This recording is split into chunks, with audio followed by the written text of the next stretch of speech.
In 2014, Kojima's playable teaser for Silent Hills showed just what was possible in horror games. With the exception of some survival horror titles, the genre had devolved into drawn-out games of hide and seek, but PT changed that. It changed the way that we interact with horror games entirely. The team at Konami took a single repeating hallway and turned it into a catalyst for tension and terror. A mystery that would be unpacked by players across the globe. Naturally, the industry saw this and did what it could to ride on the success of this teaser that would never come to fruition.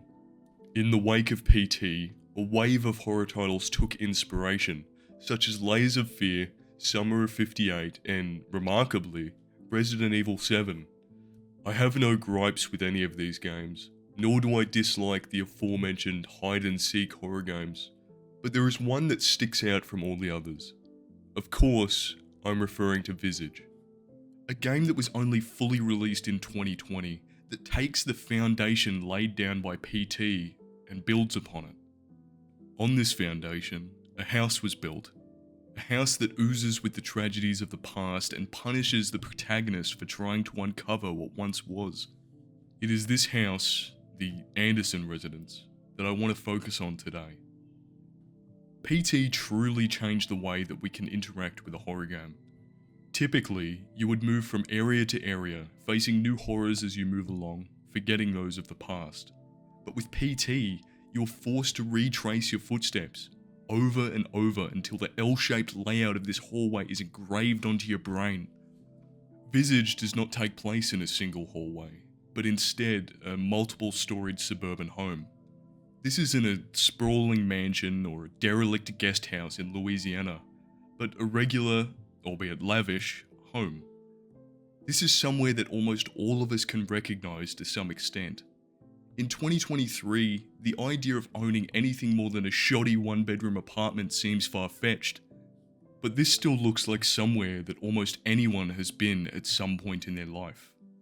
The house is split into 3 floors, a massive first floor with everything from a kitchen to a garage, a smaller second floor with 3 bedrooms and a study, as well as a huge cluttered basement with multiple rooms. Now, I don't know about you, but I'm used to living in a house with a single floor, but I can't help but feel at home within Visage's walls. Across your playthrough, you'll trudge through these halls over and over in order to make progress, and eventually, you will feel at home too. The game features 3.5 separate narratives, with each featuring one or more of the house's previous residents. These stories will have you exploring not just the house, but separate locations that are integral to their past.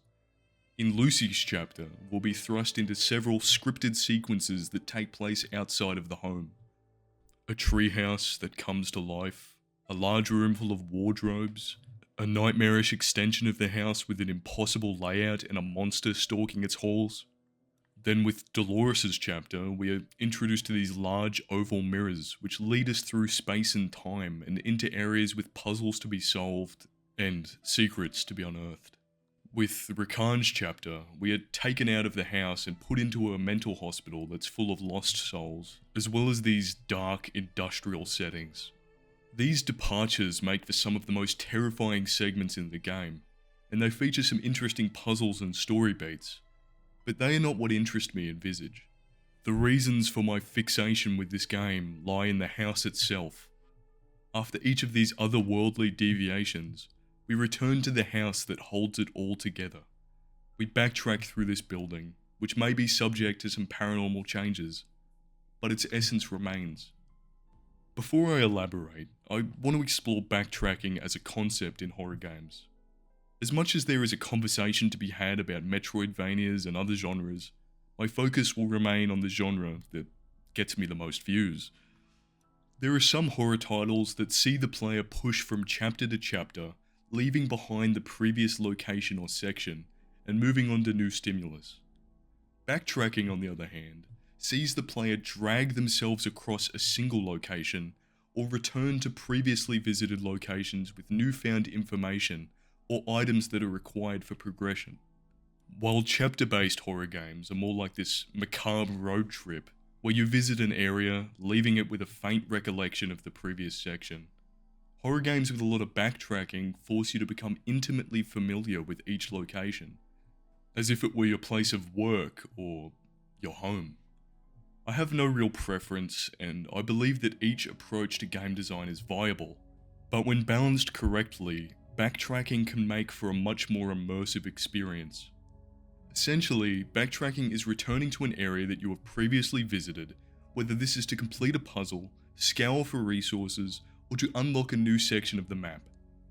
But in effect, backtracking creates this false sense of security that lingers throughout your playthrough. You may have cleared that room of threats 20 minutes ago, but now zombies have burst through the windows and made it a hostile environment. Backtracking will force you to manage your resources better, because if you choose to avoid enemies now, you might need to spare some ammo to deal with them on the way back. There's risk and reward with visiting particular areas again.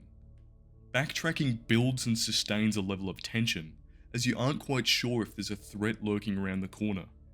It forces you to find connections between new items and previous locations, with an obscure, triangle-shaped device potentially unlocking a door in a room you visited at the beginning of your playthrough.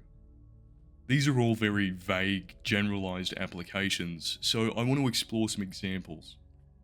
In Resident Evil 1, the player explores the sprawling Spencer mansion, which is packed with puzzles, zombies, and locked doors. Progress isn't linear, and you gradually unlock certain items that move the story forward. You will constantly be running back and forth, from one side of the mansion to the other, all while dealing with a variety of enemies and bosses. The strength of Resident Evil's backtracking is found in its dynamic enemies. Zombies can bust through the windows of a hallway, making a safe location unsafe. A corpse that you failed to burn can reanimate into a much deadlier variant known as a Crimson Head. The mansion is thrilling to explore, but it always feels hostile, with the safe rooms being an exception. In Dead Space, the player assumes the role of an engineer on a space station known as the Ishimura. There's objectives scattered around this vast, desolate location, and you are forced to manage resources and overcome obstacles as you carve your way through these horrific necromorphs. As you make progress, the Ishimura undergoes changes, so the backtracking never feels dry and only adds to the sense of dread. Room layouts are effectively transformed, with previously unlocked doors now being locked, leaving you disoriented. Things like light and oxygen can be changed by scripted events or your own decision, which makes you feel particularly vulnerable in a way that you weren't when you first visited the area. Dead Space is less reliant on the puzzles, and more focused on atmosphere as Isaac descends into madness. Silent Hill 2 is different. Backtracking presents the player with more enemies and is necessary to complete puzzles, but that isn't what makes it special. Team Silent used backtracking as a catalyst for revealing the themes and story to the player. As we explore, we encounter Pyramid Head in several different locations. If we only encountered him once, this wouldn't be a big deal, but we don't. Pyramid Head is found in new locations and again in revisited areas, such as the apartments. It serves as an incessant reminder of James's inner desire for punishment and the guilt associated with the acts of the past. Then there's Maria. Her repeated encounters and resurrections during our travels leave us to reflect on James's feelings of lust and denial, as well as having to repeatedly deal with loss. Furthermore, locations transform at multiple points in the story, not just by introducing new enemies or opening new paths, but by literally transforming, becoming a manifestation of the protagonist's guilt. As much as I love the Spencer Mansion, the Ishimura, and that town, Silent Hill, I can never understand what it's like to really be there. No matter how many times I retrace my steps, no matter how many times I backtrack, I can only recognize these halls and these rooms due to my previous interactions with the game. That's where Visage sets itself apart. While I might never know what the inside of the Spencer Mansion feels like to walk through, I can almost say that Visage's house feels inherently familiar, and it is with this familiarity that it forges its horrors. a living room lit only by a television, a kitchen sink with dirty dishes from the night before, a child's bedroom with drawings pinned to the walls. These are all recognizable, not through my experience with the game, but through my experience with life. It might not match the layout of the house that I grew up in, but their essence remains almost indistinguishable. I can recognize a kitchen when I see one simply by looking at it, just as I can with a garage or a living room or a bathroom. Other horror games might have these locations, but they are more detached from reality than Visage could ever be. I'm not saying that it feels real, but how could a game ever feel real? It's at least close, right? Behind these ones and zeros is a place that I've been, or at least the mirage of one. And that's what makes Visage so unique, and by extension, terrifying. The Anderson residence truly feels lived in.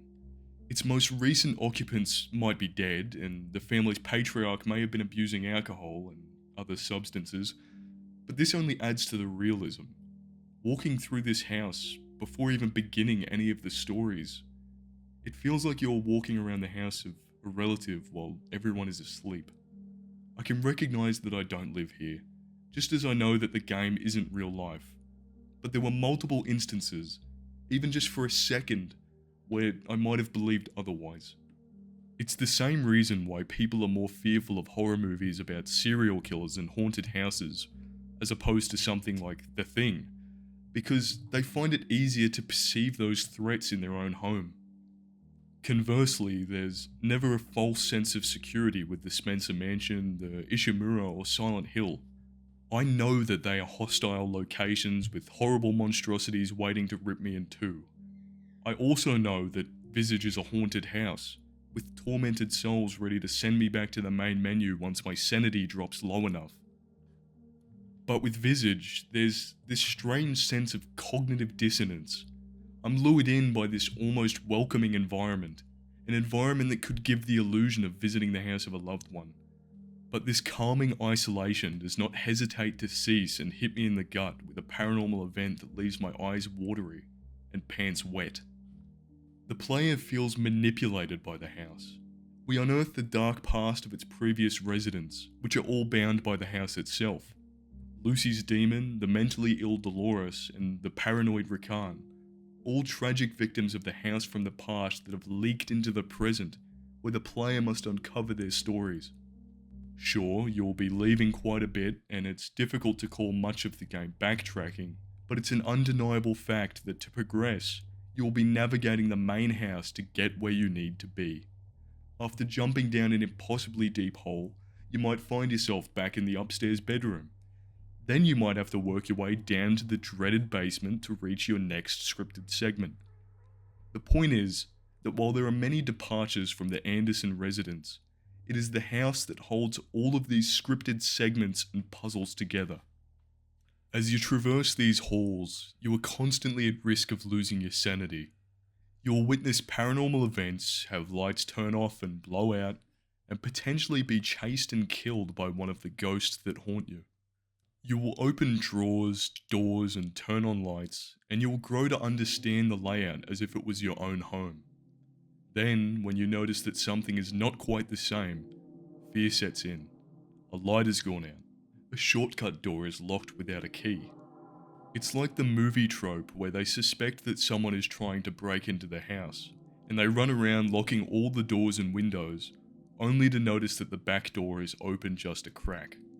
It's this feeling of uncertainty as to whether something was your doing or if it was tampered with by someone else, which makes Visage terrifying. The house isn't separated by loading screens or automatically closing doors like the other games I mentioned, so instead, you leave your mark on the house as you traverse it over and over. The backtracking builds on the house's identity, embedding its layout onto your brain.